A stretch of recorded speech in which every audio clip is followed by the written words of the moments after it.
সম্মানিত হাজরিন, আসসালামু আলাইকুম ওয়া রাহমাতুল্লাহ। Today we talk about Eid al-Fitr. হুজুর আরবিতে খুতবা না পড়া কি ইংলিশে খুতবা পড়ায় কে? আরে বাবা এটা তো ভাইরাল হুজুর, ওই কথায় কথায় ইংলিশ ফুটায় বলেই তো ওনারা নিয়ে আসে। Either namaz, 6 takbir. 6 takbir. Number first takbir is hands up. তার কেউ বুঝুক আর না বুঝুক ইংলিশে খুতবা দিতে আছে। আচ্ছা হুজুর মেলা বলতে আছি আমরা, আপনি কয়েন।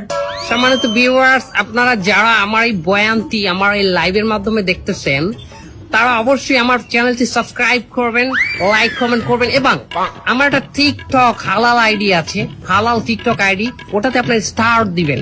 আচ্ছা হুজুর আমার একটা মশলা কয়েন দেখি, এই ঈদের দিন কি মহিলারা পর্দা সহকারে নাচতে পারবে? পর্দা সহকারে মহিলারা অবশ্যই নাচতে পারবে, কিন্তু নোরা ফতেহির মতো না, ক্যাটরিনা কাইফের মতো না। হুজুর আপনি নুরাবাতি এনেছেন কেমনে? ক্যাটরিনা কাইফকে বাঁচালেন কেমনে? দোয়া খাই গেলাম নাকি?